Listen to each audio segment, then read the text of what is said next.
Think again. That sound was born in the crowded clubs and neighborhood bars of Chicago, long before it ever reached a stadium. The first time I met the blues. The blues had traveled north with thousands of Black Americans leaving the rural South in search of work, opportunity, and a different life. They brought their music with them.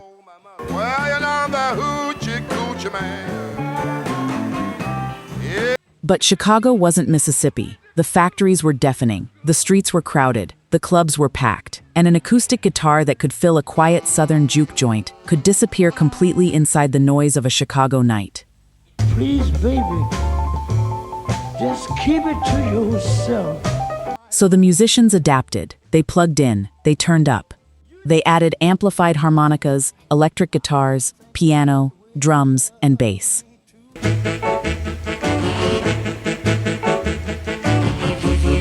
The old country blues began to sound like the modern city. The pain was still there. The desire was still there. The struggle was still there. But now it had electricity.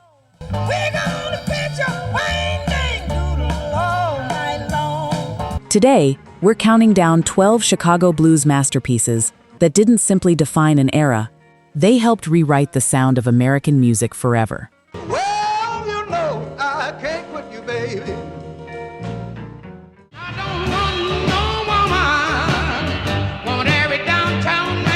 12. Elmore James, Dust My Broom, 1951. I believe I dust my broom. We begin with a guitar riff so recognizable that generations of musicians learned it without ever knowing where it came from. Elmore James took the blues tradition of Robert Johnson and transformed it with electricity, amplification, and an almost violent slide guitar attack.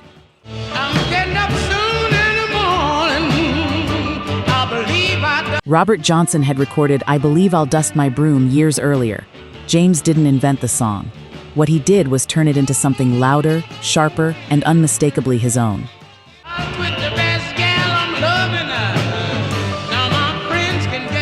That screaming slide became a template.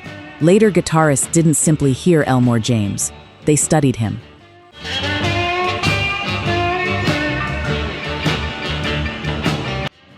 The sound traveled from blues into British rock, with musicians like Fleetwood Mac's Jeremy Spencer becoming famous for Elmore-inspired playing.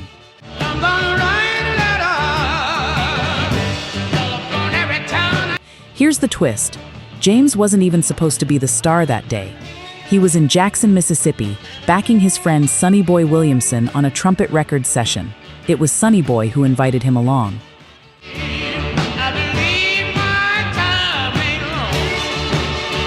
James cut Broom almost as an afterthought, and it became trumpet's only record to ever hit the national R&B charts, a B-side that outlived the label itself.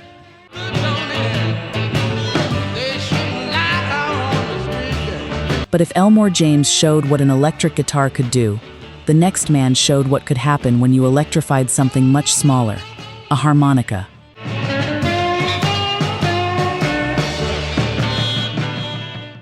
My baby.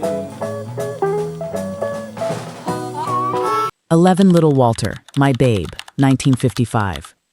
My baby don't stand no cheating, my baby. Before Little Walter, the harmonica was already part of the blues. After Little Walter, it could sound like an entirely different instrument. Don't stand no cheating. She don't stand that midnight creeping. With My Babe, Walter transformed a traditional gospel-derived framework into a secular blues hit. His amplified harmonica could scream, growl, and imitate the attack of a horn section, one of the defining sounds of post-war Chicago blues.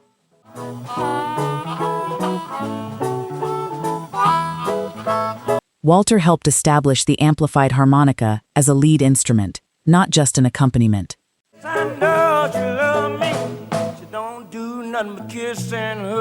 Chicago blues wasn't simply getting louder, it was becoming a band sound. Guitar, harmonica, piano, bass, drums, all pushing against each other. My baby don't stand no fooling, my baby. There was just one problem. Little Walter hated it. He turned Dixon down for 2 straight years. Chess Records finally talked him into recording it anyway. and My Babe shot to #1 on the R&B charts, becoming the biggest hit of his career. She don't stand no fooling. When she's hot, there ain't no cooling. Sometimes the artist is the last to believe in the song. And then another Chicago musician arrived with a voice that sounded like it had been dragged straight out of the Mississippi Delta.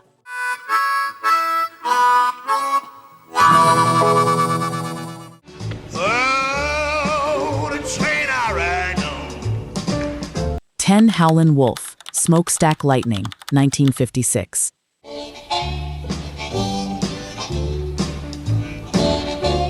If Muddy Waters sounded like a king, Howlin' Wolf sounded like something much more dangerous. Oh, day you shine like gold. Howlin' Wolf had been performing Smokestack Lightning since the 1930s, running Delta juke joints alongside blues legend Charlie Patton long before it was ever recorded. Oh, stop your train, darling. Smokestack Lightning is built around a hypnotic, one-chord vamp that never seems to need an escape. It doesn't need complexity, it needs tension. The rhythm keeps circling, the harmonica cuts through the darkness, and Wolf's voice sounds less like singing than a primal warning. Oh, don't you hear me crying? The inspiration was simple. Wolf watching freight trains roar past in the Mississippi night, sparks bursting from the smokestacks. He built the whole song around that one hypnotic, circling chord.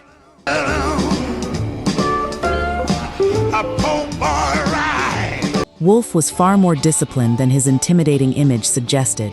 His professional approach to his musicians and finances became legendary.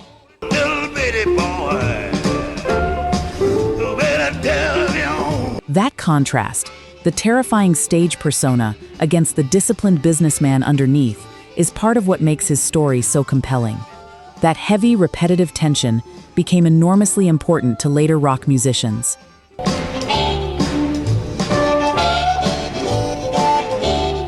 The blues didn't need to get more complicated to get heavier. Sometimes it just needed to get darker. I don't you hear me talking to your woman? Now the blues gets rhythmically dangerous, and this next artist turned a children's clapping game into a beat that still runs through pop music today.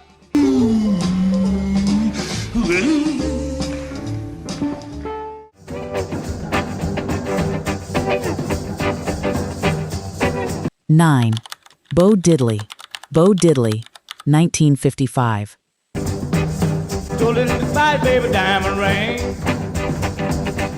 Bo Diddley didn't simply play the blues. He changed the way popular music could move.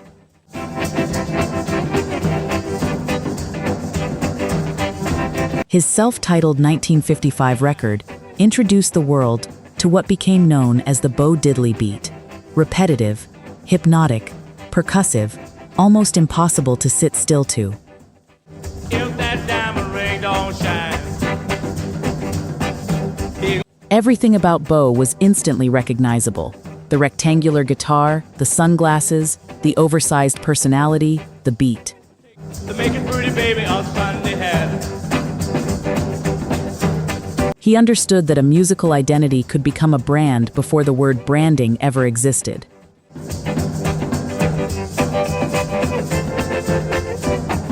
Bo Diddley turned that rhythm electric, topped the R&B charts for 2 weeks, and gave rock and roll a beat it never let go of. Oh, Diddley called up Bellcat. To make it pretty. Here's the twist. Diddley recorded another song that same session, I'm a Man, that was so clearly inspired by Muddy Waters, Muddy fired back an answer record just weeks later. Won't you come to my house with black cat bones? We'll hear how that rivalry ends.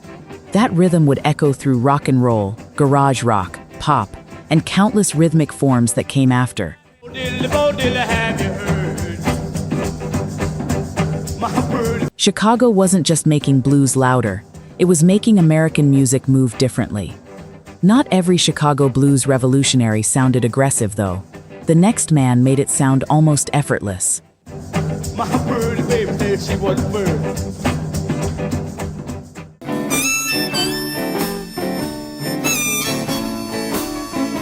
8. Jimmy Reed, Bright Lights, Big City, 1961.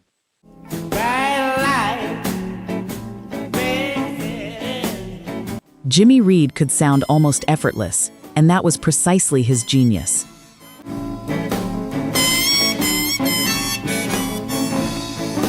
Jimmy Reed's laid-back groove made him one of the best-selling blues artists of his era, but almost nobody realized what was really happening in the studio.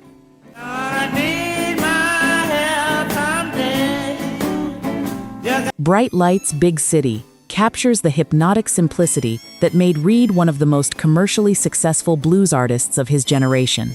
Deceptively simple, incredibly difficult to imitate convincingly.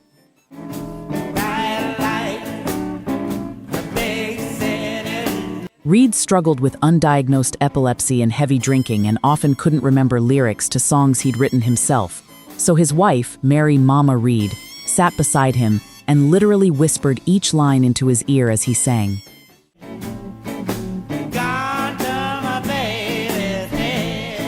Listen closely to his records. Her voice is sometimes still faintly audible underneath his. A hidden duet nobody asked for, and blues history couldn't do without.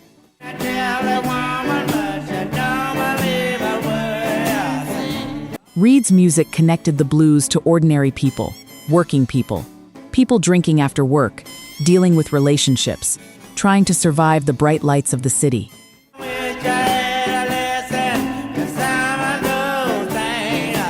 His relaxed, repetitive groove became enormously influential on later rock and R&B musicians. This was another side of Chicago blues, not the explosion, the hypnosis.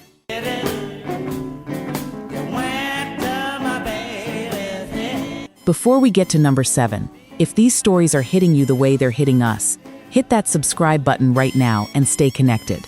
Retro Vinyl brings you a new one every single week. You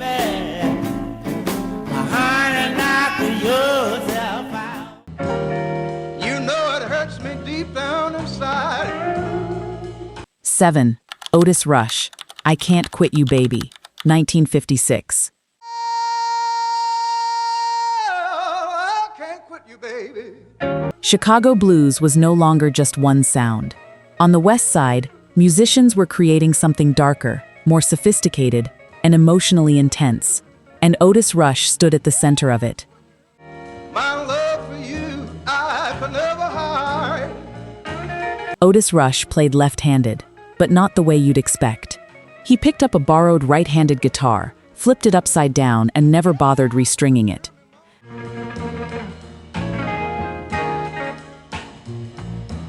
That upside-down, left-handed setup changed everything about how his notes bent and cried. I gotta put you down for a while.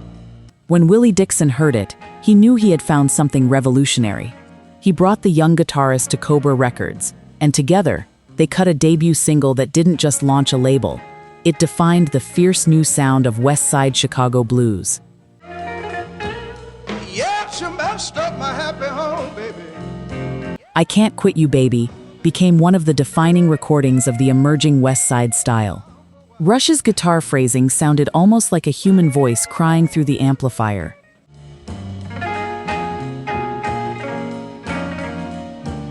His guitar setup contributed to a highly distinctive technique, playing that sounded emotionally unstable, like the guitar itself was struggling to hold the feeling inside. Yes, when you hear me moaning and groaning, baby. Rush's influence extended far beyond Chicago. His song would eventually be taken into the rock world by Led Zeppelin, proving how far the West Side sound could travel. Yes, you know I love you, baby. And Rush wasn't alone. Another young guitarist was about to push that sound even further. Oh, you know you my desire.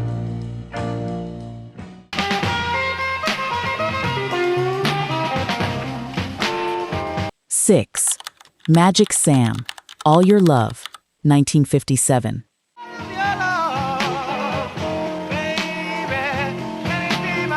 Magic Sam was young, stylish, explosive. He sounded like the future. Before he was Magic Sam, he was simply Good Rockin' Sam.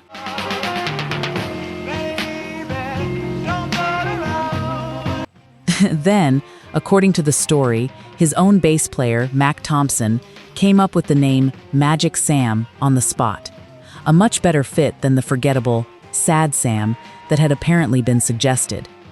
Magic stuck.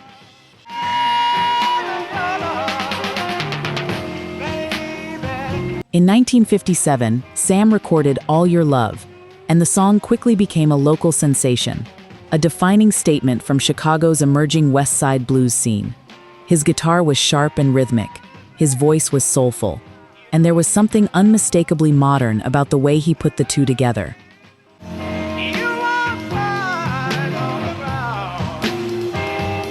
Then, just as his career was gaining momentum, everything stopped. Sam was drafted into the U.S. Army. He deserted after only a few weeks, was arrested, and spent 6 months in confinement. When he finally returned to Chicago, the momentum he had built was gone.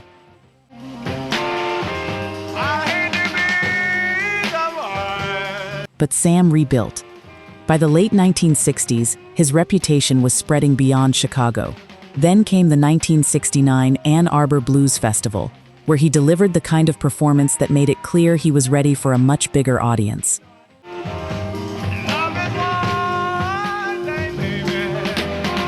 And then, just weeks later, Magic Sam was gone. He suffered a heart attack in December 1969, dying at just 32 years old.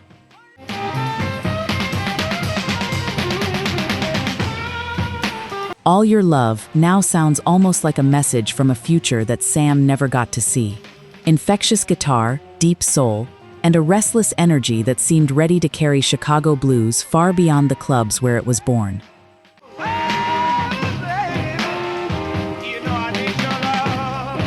Magic Sam became one of American blues history's great what-if figures. Not because he failed to make an impact, because he made such a powerful one, and left us wondering just how far he might have gone if he had been given more time.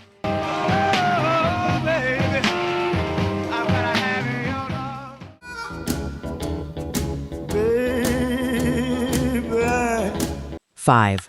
Sonny Boy Williamson II, Bring It On Home, 1963. I'm gonna bring it on home to you. Remember that harmonica player who invited Elmore James into the studio back at number 12? This is him, except that wasn't even his real name. I done bought my ticket. I got my load. Born Alec Rice Miller, Sonny Boy Williamson II became one of the most distinctive personalities in the blues. His harmonica could sound playful one moment and menacing the next. Take my seat right way back. But his greatest weapon may have been his personality. The Sonny Boy Williamson name was already associated with another blues musician, John Lee. Sonny Boy Williamson. Miller adopted it anyway and built an entirely new career around it. Watch this train move down the track. One of blues history's most fascinating identity battles. His music became enormously important to the British blues explosion. Bring It On Home would later be associated with Led Zeppelin, showing just how directly Chicago blues material was absorbed into British rock. I think about the way you love me too. And now we arrive at one of the most important women in the entire Chicago blues story. Gonna bring it on home now.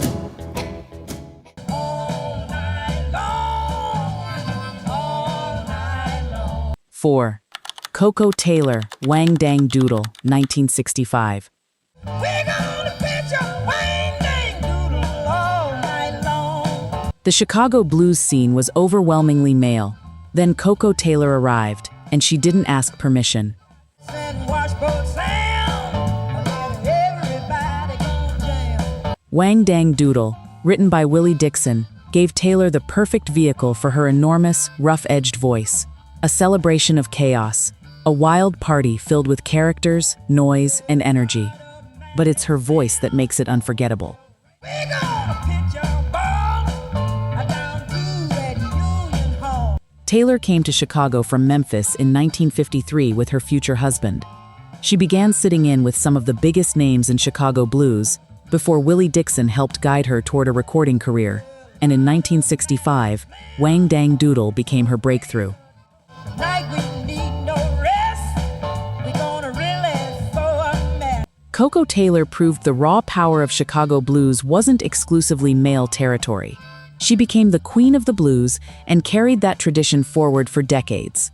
We gonna romp and trump till midnight. We gonna fuss and fight till. But if Koko Taylor showed the world the blues had a woman's voice too, the next artist showed just how far the original Chicago sound could travel. We gonna pitch a Wang Dang Doodle all night long. Blue, why don't you let me be? 3. Buddy Guy. First Time I Met the Blues. 1960. 2. Junior Wells. Hoodoo Man Blues. 1965. That somebody done hoodoo, the hoodoo man. This isn't simply a hit single. It's a statement about what Chicago blues could become when musicians were allowed to stretch out and create an entire atmosphere.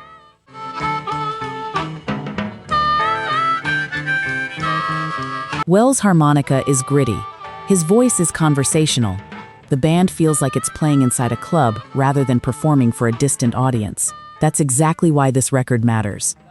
Let the hours, now everything will change. Hoodoo Man Blues broke the rules before a single note played. It was one of the first Chicago blues records made specifically as a full album, not chopped from radio singles.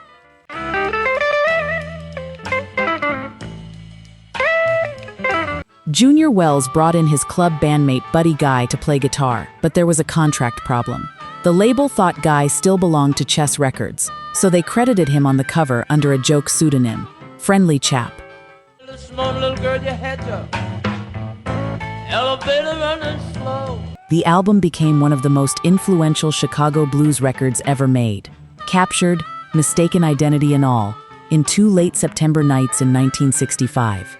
A friendly chap who changed the genre. I buzz your dear little girl, I want you to take me for now. Hoodoo Man Blues became one of the defining documents of the Chicago blues tradition. Not just the song, the room, the musicians, the groove, the conversation, the danger, the soul. Lord, I wonder what's done got the matter. A child. And now we arrive at the record that gave Chicago blues one of its most enduring characters. The next time I tell you I'm gonna have to let you go. The gypsy woman told my mother. 1. Muddy Waters. I'm Your Hoochie Coochie Man. 1954. Well, you know the hoochie coochie man. Everything we've heard has been moving toward this moment. Muddy Waters, Willie Dixon, Chess Records. Gonna be a son of a gun. Gonna make pretty women. 13 years before this record, a young Muddy Waters was recorded on a Mississippi plantation, not by a record label, but by folklorist Alan Lomax for the Library of Congress. Nobody in that room could have guessed where he was headed. Then the world wanna know what this all about, but you know. By 1954, Willie Dixon handed him a stop-time strut built for swagger. Little Walter on harmonica, Otis Spann on piano, Jimmy Rogers on guitar. I got a black cat bone. I got a mojo too. Hoochie Coochie Man hit number 3 on the R&B charts and became Muddy's biggest-selling single ever.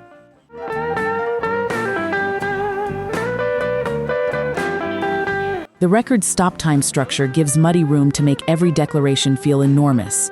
Then the band crashes back in. Again and again. The song's hoodoo imagery and stop-time design made it Muddy Waters' top-selling single, reaching number 3 on the national charts. I'm gonna make you girls leave me by my hand. The lyrics aren't subtle.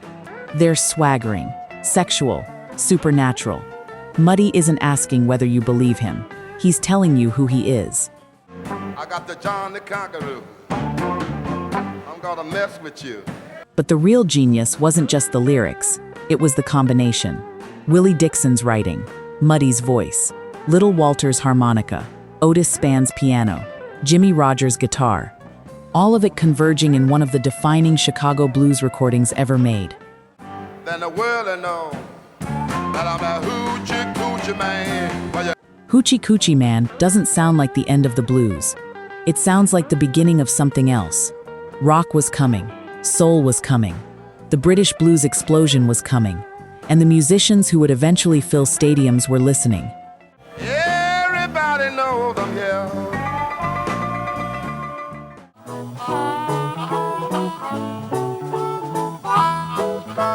12 songs, 12 artists, one city. But this was never just a story about Chicago. My babe, I know she'd love me, my babe. It was a story about what happens when people carry their music with them. The blues came north from the Mississippi Delta. Chicago gave it electricity. The musicians gave it volume. And eventually, the world gave it back in 1,000 different forms.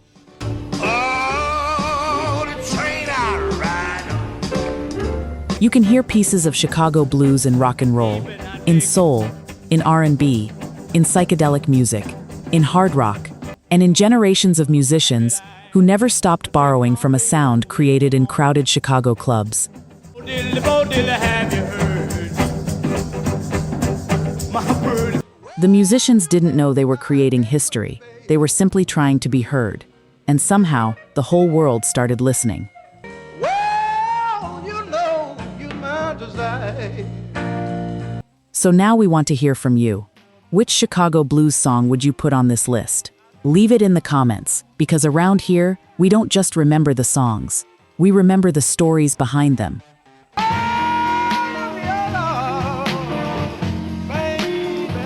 This is Retro Vinyl, and we'll see you on the next journey through music history. Until next time, keep the needle on the record and the volume where it belongs. You can bet your life I'm coming home to you.